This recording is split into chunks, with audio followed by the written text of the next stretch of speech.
Fox was a Canadian athlete, humanitarian, and cancer research activist whose remarkable determination turned personal tragedy into a national movement in 1980. After losing his right leg to cancer, Fox set out on an ambitious cross-country run to raise money and awareness for cancer research. Though his journey was cut short, his legacy continues through the annual Terry Fox Run, an event that began in 1981 and now involves millions of participants across more than 60 countries. It has become the world's largest one-day fundraiser for cancer research, raising over $850 million in his name as of September 2022.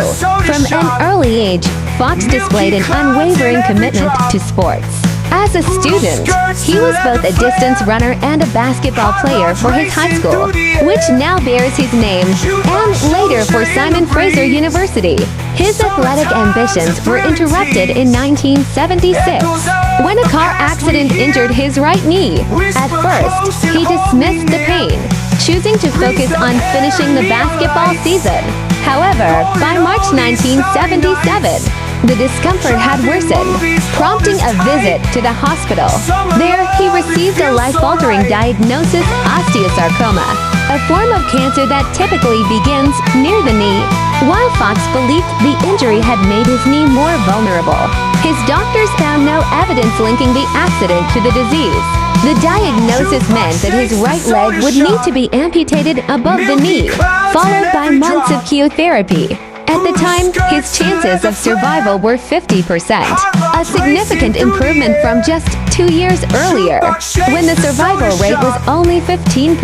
This advancement in medical treatment left a deep impression on Fox, strengthening his belief in the importance of cancer research. With an artificial leg, he began walking again only 3 weeks after the amputation. His positive attitude and determination astonished his doctors, who credited his mindset with accelerating his recovery. By 1979, Fox had not only learned to walk, but had also trained himself to run using his prosthetic leg.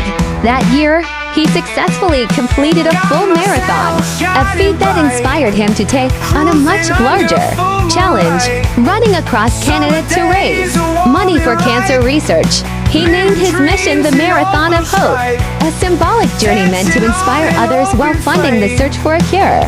On April 12, 1980, he dipped his artificial leg into the Atlantic Ocean in St. John's, Newfoundland, and began his trek westward. At first, Fox's run attracted little media attention and raised only modest funds. Each day, he covered up to 30 miles, 48 kilometers, a distance comparable to a marathon, with a distinctive step-hop motion caused by his prosthetic limb. As he continued, his perseverance began to capture public interest, communities rallied behind him, and donations increased as word of his extraordinary efforts spread. By the time he reached Eastern Ontario, he had become a national symbol of courage and determination. On September 1, 1980, after 143 days and 3,339 miles, 5,374 kilometers, Fox was forced to stop outside Thunder Bay, Ontario. Severe chest pain led to the discovery that the cancer had returned, this time spreading to his lungs. Unable to continue, he ended his run, having already raised $1.7 million. In the months that followed, support for his cause grew even stronger. By early 1981, the Marathon of Hope had surpassed Fox's goal of raising $24 million, $1 for every Canadian citizen. As his health deteriorated, the nation remained hopeful for his recovery. Pope John Paul II sent a telegram offering prayers, while medical teams turned to experimental treatments in a final effort to combat the disease. Fox endured the treatments with his usual determination, but his condition continued to worsen. On June 19, 1981, He was admitted to the Royal Columbian Hospital in New Westminster with chest congestion and later developed pneumonia. 9 days later, at the age of 22, he passed away.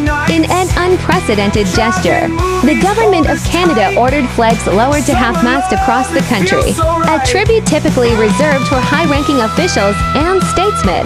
Terry Fox's story united Canadians from every region and background, fostering a sense of national pride and collective purpose. In a 1999 national survey, he was named Canada's greatest hero. And in 2004, he was voted the second greatest Canadian in a national broadcast. His image as an ordinary person undertaking an extraordinary mission continues to resonate with people around the world. Fox's determination also changed public perceptions of disability. He rejected the notion that he was limited by his amputation, once telling a Toronto radio station that his life had become more rewarding and challenging since losing his leg.